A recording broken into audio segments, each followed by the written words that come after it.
Seth Rogen has declared that his relationship with James Franco is dead. If there was a much-loved duo in the Hollywood showbiz, it was these two. They were the peanut butter to each other's jelly, the eggs to the other's bacon. Since they first met on a high school set, this pair knew they would be bonded for life, and soon their friendship grew into an epic bromance. Although I did make Seth Rogen a pie, and he loved it. Oh yeah, well, I'm not kidding. Their strong sense of friendship was refreshing. But as time goes, people grow apart, and they mature out of the common bond that kept them together. So what caused this Hollywood bro couple to break up?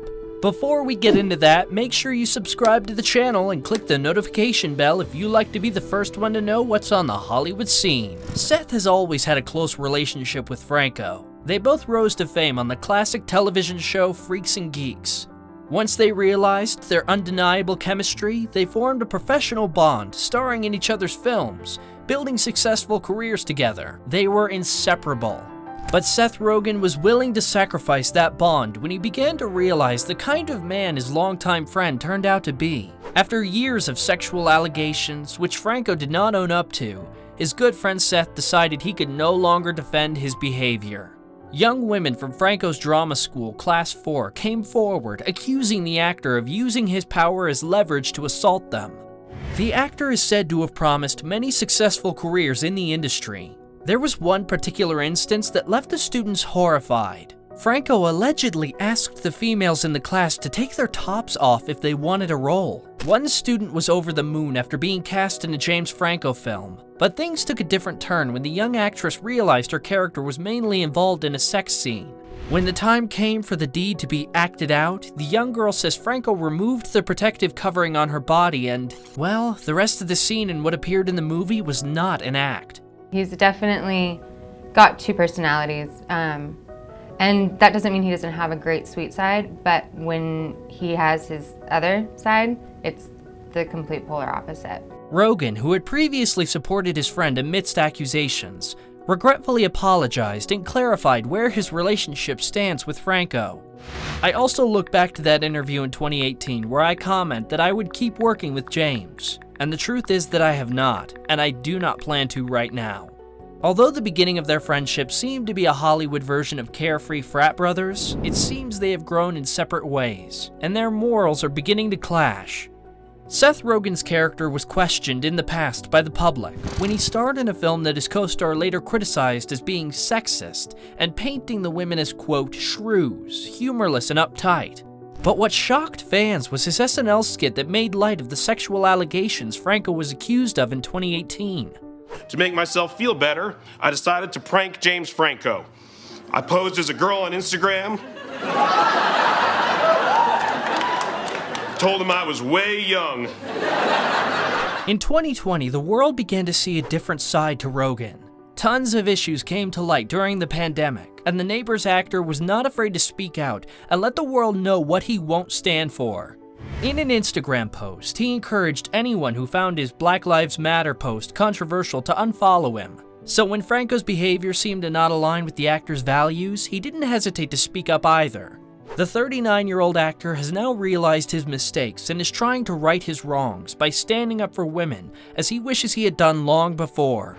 What I can say is that I despise abuse and harassment, and I would never cover or conceal the actions of someone doing it or knowingly put someone in a situation where they were around someone like that. However, before this, comedian Charlene had come forward solidifying the James Franco accusations. She also accused Franco's friends and work companions of enabling his behavior by speaking up and/or trying to protect James. The young actress said that when she asked to terminate her contract for the Disaster movie because Franco had made her uncomfortable, producers, including Rogen, came to the actor's defense and tried to bribe her with a bigger role. I cried and told them that was the exact opposite of what I wanted, that I didn't feel safe working with a f***ing sexual predator. Yi is not the only celebrity who doesn't want to work with Franco ever again. Ali Sheedy, who starred in the iconic classic The Breakfast Club, showed complete disappointment when Franco took home the Golden Globe for Best Actor. James Franco just won. Please never ask me why I left the film/TV business, she added. Okay, wait, bye. Christian Slater and James Franco at a table on Golden Globes, #MeToo. Why is a man hosting? Why is James Franco allowed in? Her now removed tweets left many wondering whether anything happened while they were working on the play Long Shrift, which Franco directed. Okay, first of all, I have no idea what I did to Ali Sheedy. I directed her in a play off Broadway. I had nothing but a great time with her. Total respect for her. Well, in 2014, Franco was accused of being plain old creepy. A 17-year-old fan came forward with evidence of the advances he made at her, knowing she was a minor. Can I see you? You're single? What's the hotel? Should I rent a room? Yes or no? Tomorrow or Thursday? It all started when Franco agreed to take a picture with the young girl, who took to Instagram to share the epic moment. Pretty basic stuff, right? A starstruck fan wants a picture with a celeb, and the kind star says sure. What she didn't expect was for Franco to spot the tagged photo, direct message her, and try to set up a secret hotel date. What makes matters worse is that Franco admitted to the interaction, so those rumors were actually true. In a video that surfaced, Franco can be heard telling the young fan to tag him when she posts. If you thought it didn't get any dodgier, well, it does. Just take a look at these leaked messages between the two, with James Franco persistently trying to hook up with the minor. After visibly annoying the actor by asking him to prove it was really him and not some old weirdo texting, he sent this photo as evidence. You know, I'm embarrassed, and I guess I'm just a model of, how social media is tricky. Although Franco denied other allegations that followed, during the Me Too movement, most of his alleged victims came forward saying Franco had reached out to them to apologize for his actions.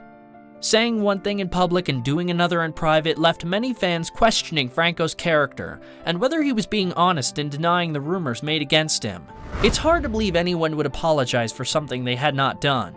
Now that his best friend and one of his biggest supporters has publicly announced that he will never work with Franco again, how has the rest of Hollywood responded? It has been a long fall from grace for Franco. Since his win, the actor has not made an appearance on our screens. It looks like no one else wants to cast him or be associated with his work. He was introduced to many through Freaks and Geeks, and when he appeared as Peter's best friend in Spider-Man, there was no denying that the actor had a bright future ahead of him. And if the rest of Hollywood didn't see it, the director-turned-actor was willing to make it happen for himself. Alongside Rogen, Franco released several films of his own. Even though most turned out to be failures, they had their loyal fan base, but still, they never really garnered mainstream success. But soon, he was the name on everyone's lips after starring in blockbusters like Rise of the Planet of the Apes and Eat, Pray, Love. However, after a buildup of sketchy behavior, the spotlight began to move away from Franco. Here are a few notable moments that left many with a sour taste in their mouths. 1. Stolen screenplay accusations. James Franco was sued for violating the film right of a novel he adapted. The actor failed to make the adaptation in the year he was given, but even after the rights expired, Franco went on to create and release the film. 2. He allegedly got an NYU professor sacked. Back in 2011, a professor from the prestigious university accused Franco of getting him fired after he gave him a D for his class. The school has bent over backwards to create a Franco-friendly environment, that's for sure. 3. Busy Phillips. Although the two were on-screen lovers, Busy regrets her days with her Freaks and Geeks co-star. The actress spoke of a scene in the show where her character playfully nudges Franco's. Now, we're not sure if he missed that in the script or whether he woke up on the wrong side of the bed, but his reaction left the actress terrified. He grabbed both my arms and screamed in my face, "Don't ever touch me again." Later in life, when he was a little bit older, we saw each other and he genuinely apologized and was like, I did a lot of weird then and I'm sorry, that was weird. With all of the above added to the pot, would you keep Franco as your buddy? Or do you think Seth Rogen made a good decision by cutting ties with his longtime film friend? Let us know what you think down in the comments. Be sure to subscribe for more celebrity news. And don't forget to tell your friends how cool we are. As always, we're very eager to see your opinion in the comments section below. And do tell us which topic we should cover next. Behind-the-scenes dramas of your favorite shows? Why did this seemingly perfect couple break up? How come this Hollywood hottie is still alone? Who holds the title of the most fan-friendly celebrity? Make your voice heard, and we at Rumour Juice will make sure that you never get bored. Subscribe to our channel, and don't forget to tell your friends how cool we are.